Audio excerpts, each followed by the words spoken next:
It is really becoming scary when you hear things of this nature happening in the body of Christ.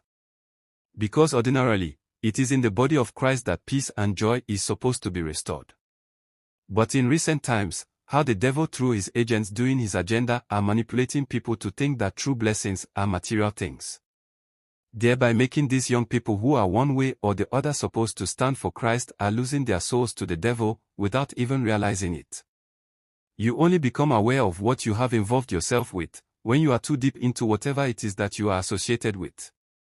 Hello brothers and sisters, welcome to another episode here on Dangerous African Confessions HD. In this episode, we have a story from one of our brothers who has been through it and wants to share deep things that are happening in the gospel ministry of the Christian faith with us. He agreed to have this conversation with us but wanted us to not to put his name out there. We agreed to it, and so we need to honor his request. The most important thing here is to understand what is going on in this world and know how to connect yourself back to your Maker yourself. In this deep revelation, he talks about how he became a part of this occultic group, where he was given the mandate to recruit 15 promising young ministers into the occult kingdom. I will entreat you all to pay much attention to our brother's message to us all. I wouldn't want to take much of your time, so let us all go and listen to what our brother has for us. This world is full of so many secrets that we don't have any idea of. In this realm that we operate as human beings, to be at the top of the things you are doing and stay consistent, it takes a lot to get there and to do that. I will say that most of the people that you adore and idolize them, they all have their secrets, which are in sharp contrast to what you have been made to believe. I am not having this conversation with you so that I can come out and disgrace someone and the things they are doing. But then, I am here to let the people know what really goes on behind the scenes with the people they so much celebrate. When we first spoke on the phone, you told me that you were shocked to hear me say the things that I was talking about myself. I understand you perfectly.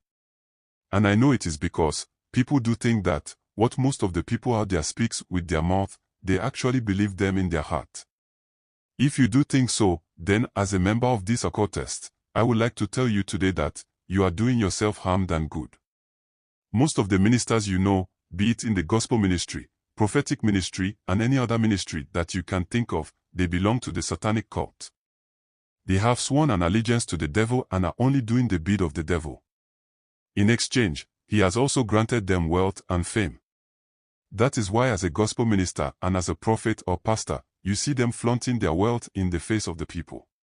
The devil has made them to behave in such manner, so as to lure more people to his kingdom. That is why everything and every message being preached in the church today are all about prosperity. Don't get me wrong, I am not trying to say that if you have money, it is a sin. No. That is certainly not what I am trying to tell you. But the message of today ministers, pastors and even prophets are all about prosperity and nothing that seeks to correct the everyday Christian. They are gradually turning the heart of the masses away from the true core of why Christ is there in you.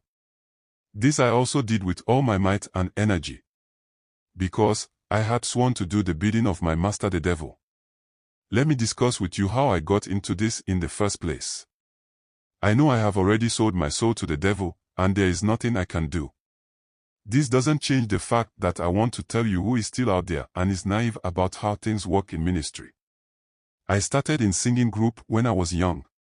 This was when I was an Adventist church member. We were 7 in number as far as our singing group was concerned. After some time in ministering as far as singing in the group is concerned, I had the chance to travel outside the country. And this is what changed me completely. Where I missed the mark. During my time overseas, I met this minister who was at the time doing so well in the ministry. He happened to be an African just like as I was. So when he also saw how I ministered, we immediately became friends.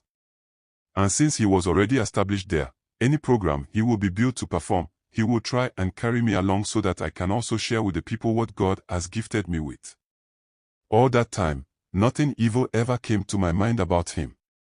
My friend, let me tell you this, that is how people are naively getting themselves recruited into the devil's kingdom. They will make you to think that they have your best interest at heart.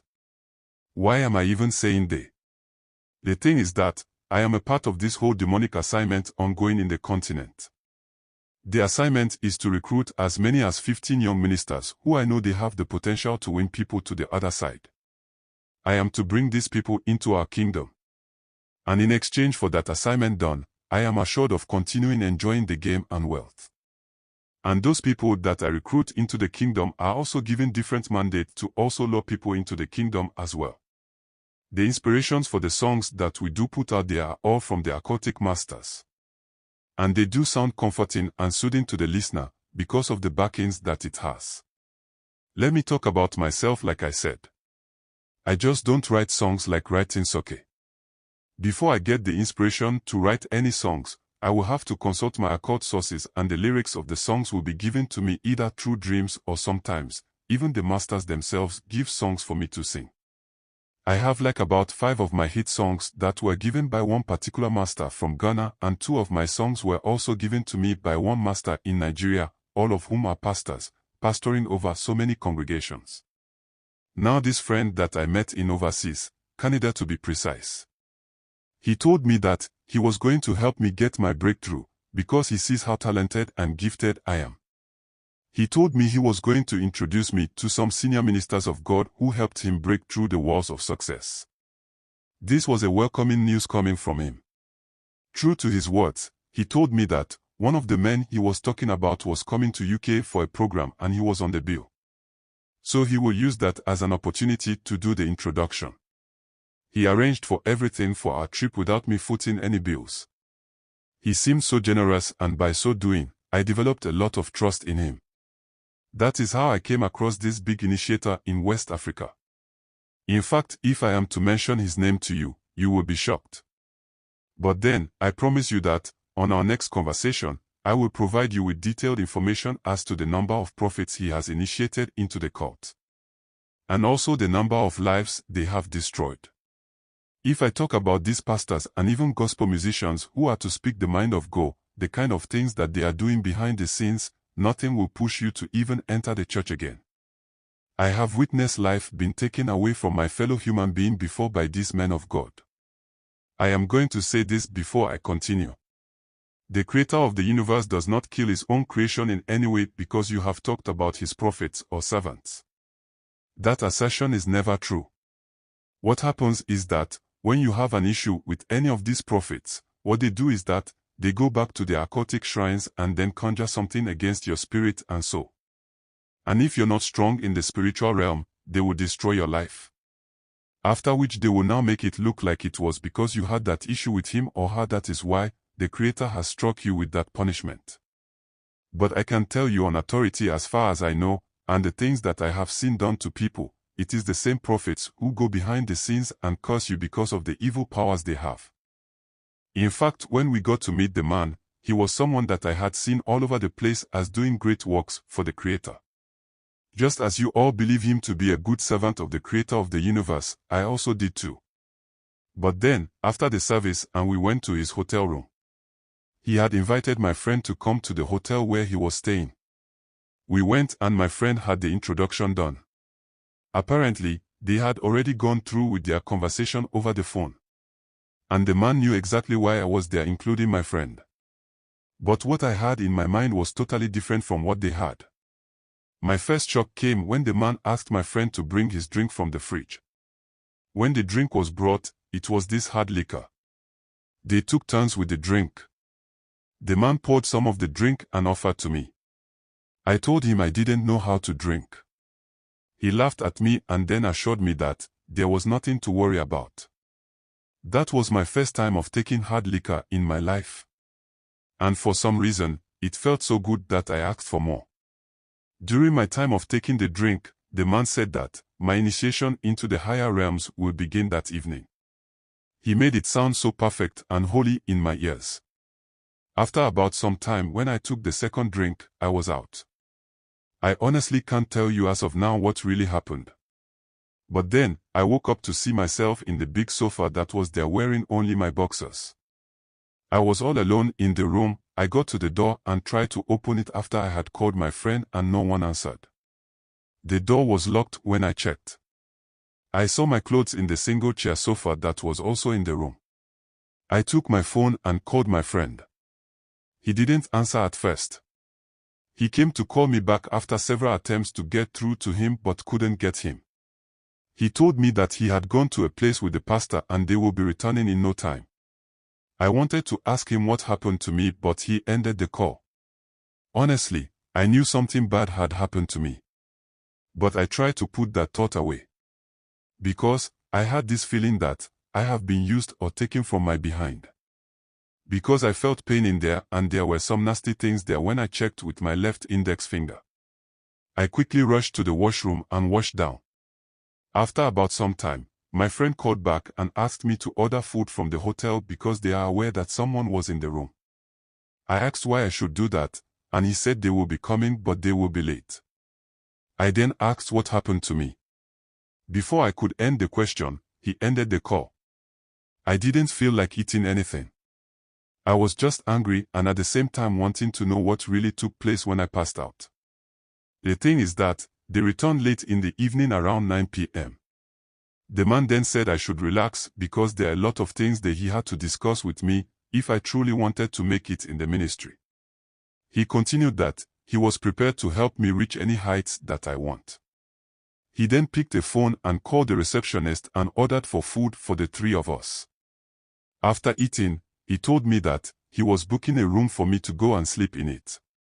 He said that he was waiting for someone so that we will all visit the temple for them to honor and initiate me into the hands of the Most High. I told him that I wanted to know what really happened to me. He then told me that when we get to the temple, everything will make sense to me. I agreed and he booked for a room for me. I slept in the room all alone. It was around about 2 a.m. when I started having these strange feelings. I felt horny and this time around, I didn't feel for women. But then, I was feeling for a man instead. I don't know what came over me that night. I went to their door and knocked on the door. My friend came and opened the door. He just went inside the room and I followed him. That night was so strange. Even right now that I am recounting what happened, I still feel some way about. The pastor was in bed and was wearing only singlet and his boxers, same as my friend. I just went straight to the bed and started kissing the pastor.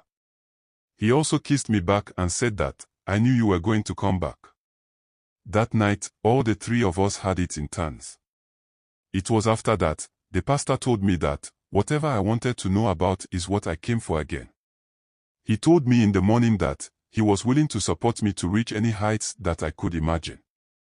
He told me that, he was going to be my man. Same as he is like a husband to my friend. And he was going to stand in for me so that I can have my initiation done that day. Provided I was ready for it. Without hesitation, I told him that I was ever ready to go through with it. That day, I was initiated into the kingdom of the occultist group, where we pay obeisance to the devil. I will be detailing how I have also initiated or recruited 15 top gospel musicians into the occult world.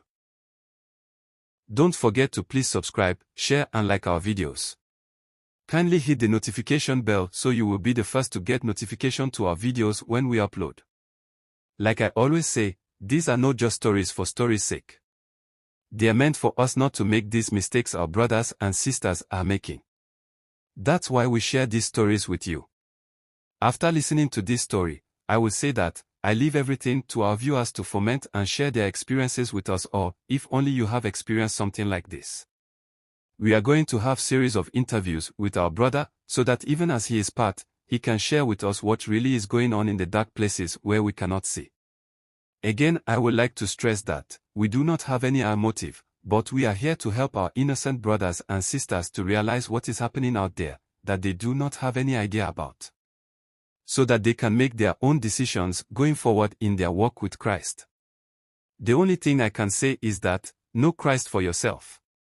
Because it takes you to discover yourself, and nobody else.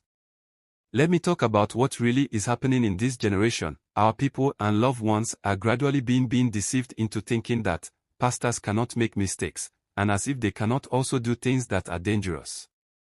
With the kind of confessions that are coming in, and we are compiling to give to you our dear listeners, it will shock you to know the dangerous and some astonishing things some pastors are doing out there. I always say that, know the God your Lord for yourself. and do not see God from someone's perspective. Because you might not know their sources and the kind of things they do behind the scenes before they come and tell you the supposed word of God. We will continue with what our brother have been discussing with us in the next episode. I just hope that we honestly take the important lessons from these stories to better our lives and decisions. I pray that we learn from some of these stories and live a better life. If not for anything at all, it pays to live a decent and better life. Stay blessed and be safe. Thanks for being a part of this growing family. Kindly share your thought with us in the comment section below. And if you are new here, please subscribe, like and share.